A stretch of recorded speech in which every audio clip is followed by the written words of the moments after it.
Bismillahirrahmanirrahim. Assalamualaikum warahmatullahi wabarakatuh. Kembali lagi di podcast RSIP, sahabat-sahabat RSIP semua, dengan saya Dr. Linda Ayu Musikasari. Sudah lama sepertinya kita tidak berjumpa. Oke, baik, kita akan kembali lagi dengan topik yang sangat menarik. Nah, hari ini kita akan membahas topik terkait dengan anemia pada anak. Menurut data survei rumah tangga yang ada di Indonesia pada tahun 2012, sebanyak 60% penduduk Indonesia itu mengalami anemia dan 40%-nya itu adalah anak-anak. Sedangkan ini di Hari Anak, yaitu tanggal 23 Juli kemarin adalah Hari Anak Indonesia. Jadi kita harus mencegah bagaimana sih anak-anak Indonesia itu biar terhindar dari stunting, dari anemia. Untuk sebelumnya kita ucapkan terlebih dahulu selamat Hari Anak Indonesia, Anak Terlindungi Indonesia Maju. Nah, hari ini kita akan kedatangan narasumber yang sangat kita tunggu-tunggu, yaitu Dr. Alifa Novia SPA MSc. Selamat siang, Dokter. Selamat siang, Dr. Linda. Iya, Dr. Alifa ini praktek di RSI Pekajangan setiap hari Senin sampai Sabtu dari jam 8 hingga pukul 14.30. Bagaimana, Dokter? Kabarnya sehat, Dokter? Alhamdulillah, Dokter Linda sehat. Iya, Dok. Ini, Dok, ngomong-ngomong itu kan pasien anemia itu banyak ya, Dok, terutama anak-anak. Nah, ini sepertinya itu bisa menjadi pembahasan yang bagus ini, Dok, untuk memberikan edukasi kepada ayah bunda dan sahabat RSIP semua. Bagaimana sih caranya biar anak-anak itu terhindar dari anemia? Apa sih yang dimaksud anemia seperti itu, Dok? Nah, bagaimana, Dok, untuk anemia ini, Dok? Ya, selamat siang ayah bunda dan sahabat RSI semuanya. Seperti yang tadi dijelaskan atau diberitahukan oleh Dr. Linda, bahwa ternyata masyarakat Indonesia itu 60% mengalami anemia dan 40%-nya terdiri dari anak-anak. Nah, sebetulnya anemia itu apa sih? Kita perlu tahu dulu. Jadi anemia merupakan suatu kondisi di mana kadar hemoglobin itu berada di bawah normal. Jika orang dewasa, kadar hemoglobin yang normal adalah batasnya 12 atau 13. Tetapi kalau untuk anak-anak sendiri itu berbeda-beda sesuai range usianya, Dok. Jadi usia 6 bulan sampai 5 tahun itu disebut anemia bila kadar Hb-nya, hemoglobinnya kurang dari 11. Kemudian untuk usia 5 tahun sampai 11 tahun disebut anemia bila kadar hemoglobinnya 11,5 ke bawah. Kemudian mulai usia 12 tahun disebut anemia bila kadar hemoglobinnya itu di bawah 11,5. Nah, mungkin orang tua awam dan anak pun tidak bisa menyebutkan ya kalau keluhannya apa, kalau misalnya mengalami gejala anemia ini. Tapi sebetulnya untuk gejalanya bisa kita lihat. Misalnya anaknya tampak mudah lelah, letih, lesu ya, tidak aktif. Kemudian anaknya sakit-sakitan. Anaknya sering batuk pilek. Kemudian nafsu makannya mungkin menurun, tidak nafsu makan. Kemudian tampak pucat. Mungkin yang perlu bisa dilihat orang tua itu anaknya tampak pucat. Kemudian biasanya kalau anak anemia itu senang memakan makanan yang tidak biasa. Misalnya makan rambut, kemudian pasir, batu yang kita sebut pika. Pika, ya, Pika. Kemudian itu tadi berat badannya mungkin susah naik atau naiknya itu tidak bagus. Nah, itu salah satu berapa gejala anemia. Nah, untuk menegakkan ke anemia kita perlu pemeriksaan lebih lanjut, pemeriksaan darah. Yaitu pemeriksaan hemoglobin, darah rutin ya, hemoglobin, dan pemeriksaan gambaran darah tepi.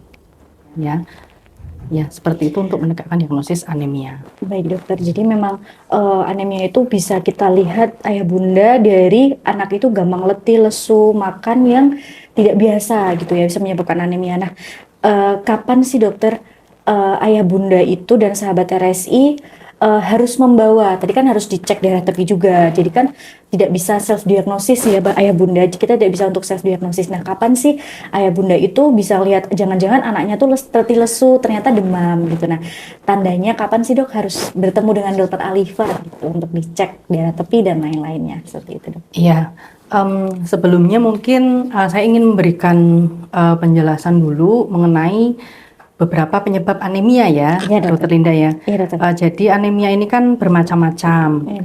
Bisa yang pertama anemia karena prematuritas, misalkan pada bayi dengan prematur ya lahirnya prematur, berat badan lahir rendah, mungkin bisa juga terjadi anemia karena prematuritas.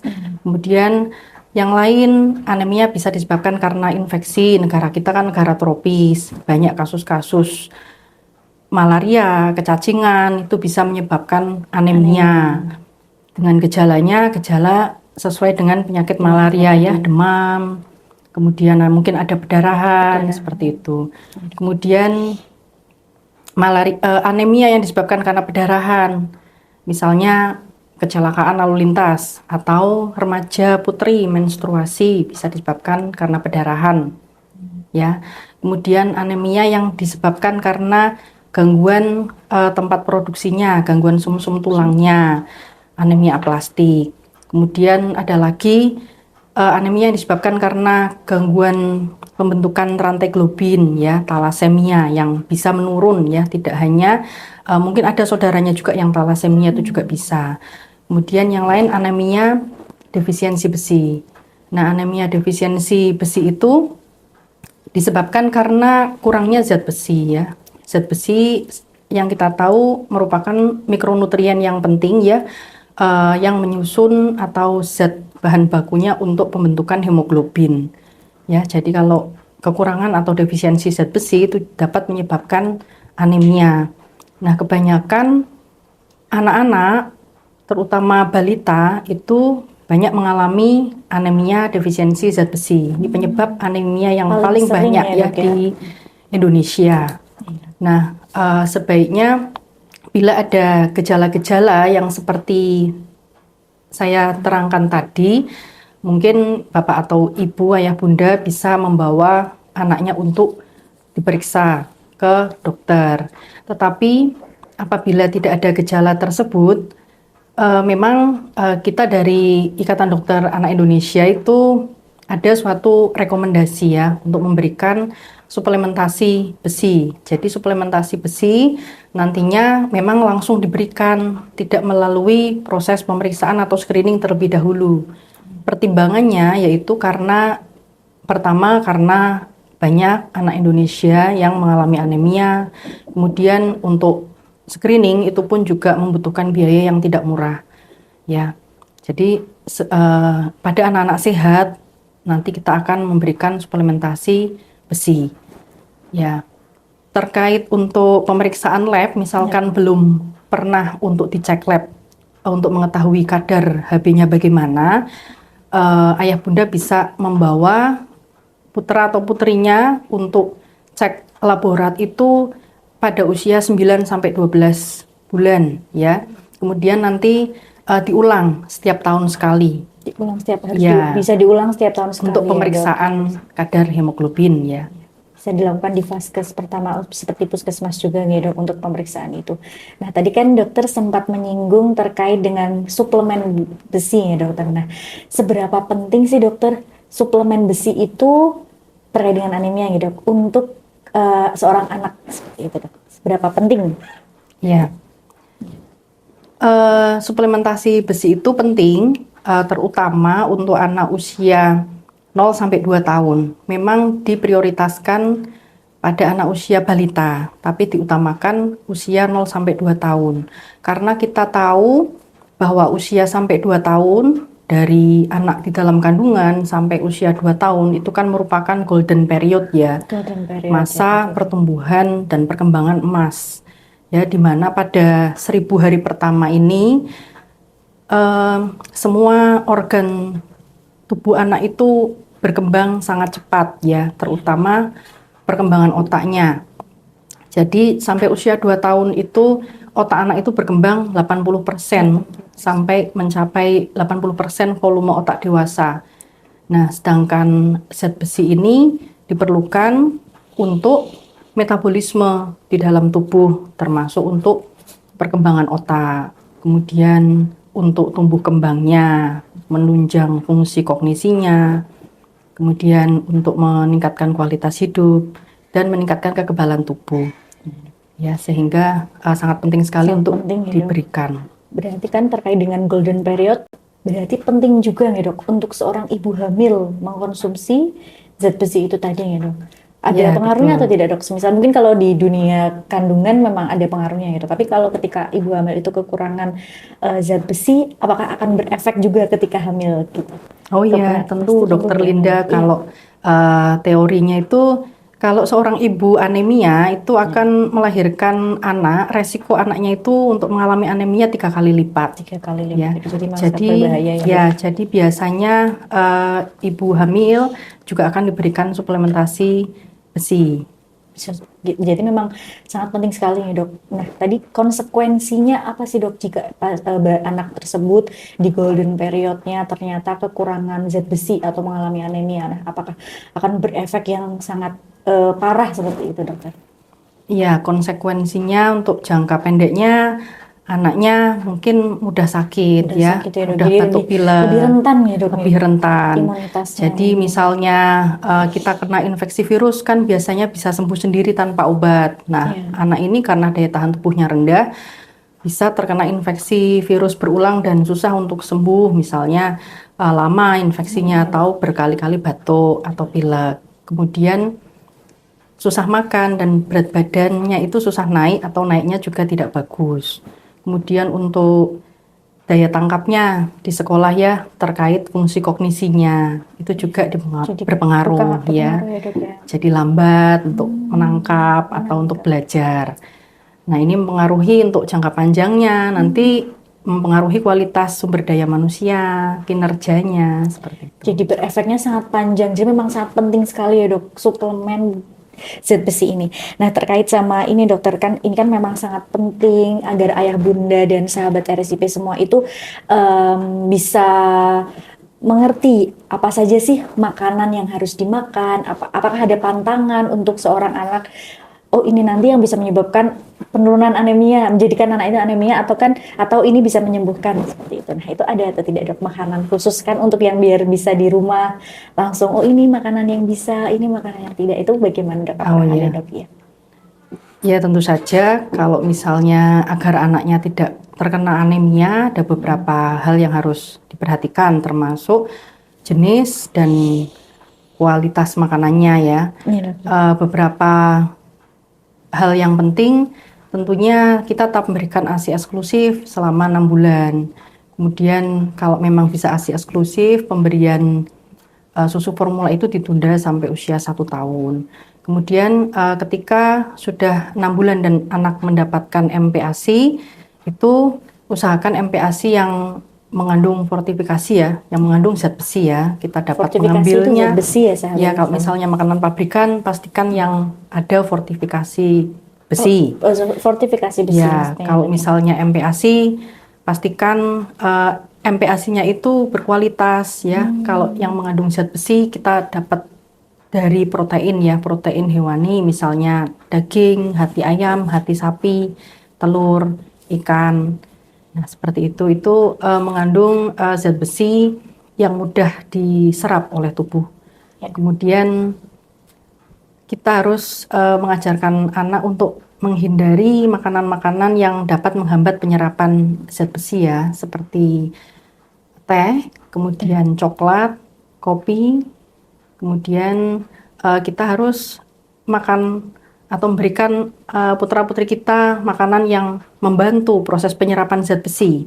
Makanan yang bisa membantu penyerapan zat besi, contohnya seperti vitamin C ya. Misalnya jus ya, jus jeruk atau apel itu bagus untuk penyerapan zat besi, Dok. Nah, ini dokter, tadi kan terkait dengan teh. Ini mungkin tadi ada titipan pertanyaan juga, Dok. Ada yang bertanya, oh anak saya kok suka minum teh, suka banget minum teh. Terus lebih suka teh daripada susu. Setiap habis makan langsung minum teh, entah itu es teh atau teh hangat. Terus mungkin minum obat sukanya sama teh. Nah, ada pengaruhnya tidak, Dok, untuk makanan yang dimakan dengan teh seperti itu tadi, seperti yang Dokter Alifa jelaskan? Iya, teh itu mengandung zat yang dapat menghambat penyerapan beberapa zat mikronutrien, terutama besi ini ya. Jadi sebisa mungkin kalau misalnya mengkonsumsi air minum itu jangan terlalu banyak teh ya. Iya, dok. Untuk apa saja ya sebaiknya sih jangan terlalu banyak Jangan ya, terlalu banyak. Jadi habis dihindari, makan, terutama untuk anak-anak. terutama untuk anak. Jadi baiknya ayah bunda setelah habis makan jangan kita langsung beri teh ya dok. Mungkin ada jeda gitu mungkin maksudnya ya dok, sekitar 1 jam. Sebaiknya sih Sebaiknya tidak ya ayah bunda. mengkonsumsi sama sekali. Tidak mengonsumsi sama sekali disarankan karena itu bisa mengikat zat besi ayah bunda seperti itu. Karena kan zat besi tadi penting sekali ya dok untuk membantu anak itu jadi tidak terkena anemia. Nah ini tadi dok ada suplementasi, mungkin ayah bunda bingung ya, ada suplementasi, ada terapi, ada makanan. Nah, ada perbedaan tidak dok antara terapi dan suplementasi itu? Iya, jadi istilah suplementasi zat besi itu nanti kita berikan kepada anak-anak yang sehat ya, tanpa melalui proses screening atau pemeriksaan lab. Nah, suplementasi ini diberikan pada usia mulai bila bayi lahir prematur itu dapat mulai pada usia 1 bulan sampai usia 2 tahun.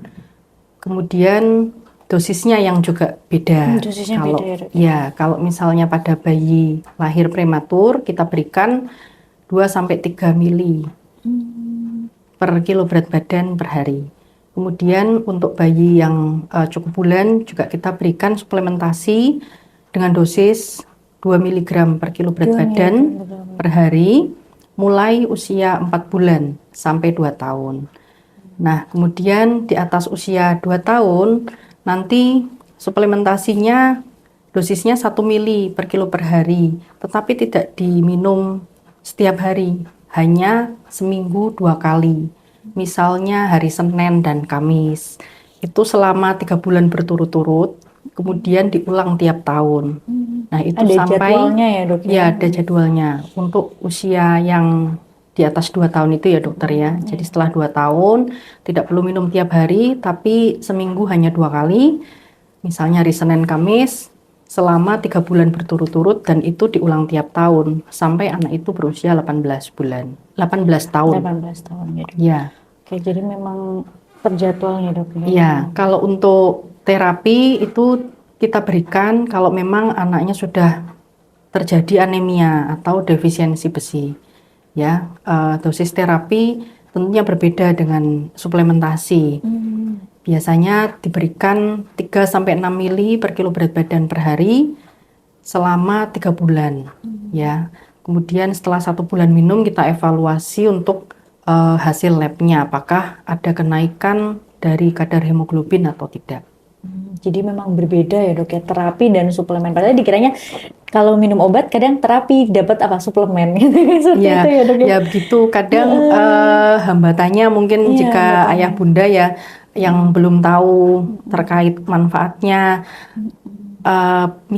mungkin berpikir anaknya harus minum obat tiap hari, berbahaya tidak ya gitu ya. Terus dari segi rasa pun kita mengalami hambatan. Kadang zat besi itu rasanya tidak enak, ya, bisa menimbulkan efek mual, dan mungkin BAB-nya itu seperti hitam selama minum zat besi. Oh, jadi memang nanti akan BAB-nya hitam, jadi ayah bunda tidak perlu khawatir ya dok ya, karena memang menyebabkan BAB anak jadi hitam. Takutnya kan ada yang khawatir ya dok, atau ada beberapa obat yang seperti itu. Nah, ini tadi dok, salah satu perbedaan dari terapi dan suplementasi seperti itu ya bunda. Nah, dari semua ini dokter, dari memang penting sekali suplemen besi itu untuk mencegah anemia. Nah, bagaimana sih dok ayah bunda dan sahabat RSI ini biar anak-anaknya ini atau keponakan-keponakan atau calon ayah bunda ini anaknya ke depan tidak terkena anemia dokter? Seperti itu. Iya, tentunya persiapan ya dari sejak awal kehamilan, terutama untuk remaja putri ya. Remaja putri sebagai calon ibu mengalami menstruasi. Nah, itu salah satu faktor resiko untuk terjadi anemia. Itu harus tetap suplementasi sampai usia 18 bulan. Kemudian ketika hamil, itu pastikan pemeriksaan kehamilan rutin dan pemberian suplementasi selama hamil. Karena bila seorang ibu anemia, anaknya juga akan beresiko terkena anemia. Nah, kemudian untuk anak-anak, ya tadi itu berikan ASI eksklusif selama 6 bulan, kemudian berikan anak makan makanan yang yang banyak mengandung zat besi ya, seperti protein hewani, kemudian hindari makan makanan yang menghambat penyerapan zat besi. Kalau ini dokter kan tadi kan salah satunya kan mungkin minum teh tidak boleh, sama ini kan ada beberapa anak yang sukanya seperti mengenyot tangan, atau tadi kan ada makan makanan yang tidak boleh dimakan. Nah itu salah satunya mengenyot tangan atau mengambil makanan-makanan itu kan kadang kan ada fase di mana dia suka makan makanan gitu. Itu mempengaruhi tidak dok ke kekurangan zat besinya? Kan jadinya kan dia tangannya kotor mungkin ya dok, terus dikonyot-nyot terus. Nah itu tuh berpengaruh dok atau tidak dok ke depannya dok gitu? Kalau misalnya tangannya mungkin tidak bersih atau kurang bersih, mungkin habis main pasir atau tanah, nah, ya itu kan bisa masuk ya, kuman. Infeksi kuman atau cacing malah ya dok. Iya itu yang ditakutkan. Nah itu kalau cacing kan bisa juga menyebabkan anemia, tapi kan anemianya karena kecacingan. Kecacingan ya. Itu bisa lebih juga. Ke gaya hidup bersih ya dok ya, biasanya itu cuci tangan seperti itu ya dok ya. Ya. Oke baik, mungkin seperti itu ya Bunda. Jadi memang sangat penting sekali suplementasi zat besi itu tadi untuk mencegah biar tidak terjadi anemia.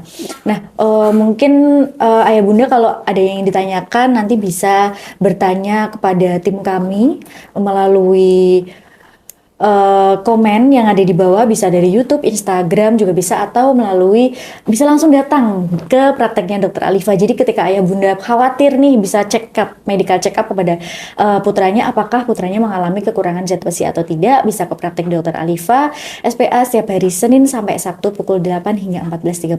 Di sini juga ada Dokter Hartono SPA yang prakteknya Senin sampai Jumat pukul 10, dan Dokter Saifuddin SPA Senin pukul 9 dan Sabtu pukul 09.30 seperti itu. Dan ini juga dokter terkait sama mungkin kekurangan zat besi, ada hubungannya tidak dok dengan kelainan tumbuh kembang? Tadi mungkin maksudnya tidak terlalu spesifik ya dok ya, pertanyaan saya mungkin kayak anemia akan menyebabkan kelainan tumbuh kembang atau tidak dok? Seperti itu. Ya, salah satu gejala anemia yaitu gangguan perilaku ya. Gangguan perilaku. Ya, mungkin salah satunya pika tadi. Iya. Kemudian mempengaruhi kognisi ya, jadi berpengaruh pada daya tangkap atau daya pikir anak. Ya, jadi tentu saja berpengaruh ya untuk ke tumbuh kembangnya. Jadi ada penurunan SDM tadi ke depannya itu tadi ya dok ya. Ya. Jadi untuk mengetahui juga harus dicek, dan juga di RSI juga ada layanan ini ya dok kita ya, ada layanan tumbuh kembang, nanti harus diperiksa terlebih dahulu oleh dokter spesialis anak, lalu kita cek untuk tumbuh kembangnya seperti itu ya dokter. Mbak gimana Mbak udah, oke baik. Nanti di-cut aja yang ini. Baik dokter, alhamdulillah dokter ini sangat bermanfaat sekali ya dokter untuk ilmu kepada ayah bunda dan sahabat RSIP semua. Karena kan terkadang, apalagi yang terkait teh tadi dok, kayaknya memang sering sekali di desa saya itu dok, mungkin di daerah saya atau mungkin yang pernah saya temui di jalan atau di mana atau pas ketika saya makan, itu mesti anak-anak tuh kadang bawa dot karena dia suka dok, bukan mungkin orang tuanya sudah melarang, tapi karena suka manis kan dok. Terus jadinya kayak minum teh terus. Nah ternyata itu memang seharusnya disarankan tidak, mungkin diganti dengan air putih saja ya dok, air putih atau susu atau jus tadi ya, malah bagusnya jus, terutama jus apel ya dok ya. Tapi jus sebaiknya tidak untuk anak di bawah 1 tahun ya dokter ya. Bener ya dok, sesuai. Pokoknya ayah bunda ketika memberikan sesuatu harus sesuai dengan usianya, atau kita bisa juga konsultasi juga langsung ke dokter Alifa nanti apa saja sih yang bagus untuk anak usia sekian seperti itu. Jadi biar sesuai ya dok ya pemberiannya. Jadi kita tidak khawatir lagi seperti itu. Ya mungkin dari ayah bunda misalnya membaca di mana. Iya itu bisa dibaca di mana nih dok? Membaca di mana atau apa, kemudian bisa berkonsultasi ke poli anak mungkin ke poli anak bisa konsultasi ke poli anak, atau mungkin terkadang itu dok, karena kita membaca di internet kan, sekarang internet banyak dan katanya itu dok, ada katanya ini bagus pakai ini, katanya bagus, ternyata kan mungkin secara medis belum sesuai seperti itu. Jadi bisa langsung dikonsultasikan. Baik ayah bunda, saya rasa ini perbincangan yang sangat bagus sekali ya. Jadi nanti kapan-kapan kita lanjut lagi dengan permasalahan-permasalahan yang bisa kita bahas lagi ya dok. Seperti itu. Nah sebelumnya kita ucapkan lagi untuk selamat Hari Anak Indonesia 23 Juli 2023, Anak Terlindungi Indonesia Maju. Saya undur diri, Dokter Alifa undur diri. Terima kasih ya dokter. Sama-sama dokter Linda. Bermanfaat, semoga kita bisa podcast lagi selanjutnya dok. Gitu ayah bunda, sahabat RSIP, assalamualaikum warahmatullahi wabarakatuh.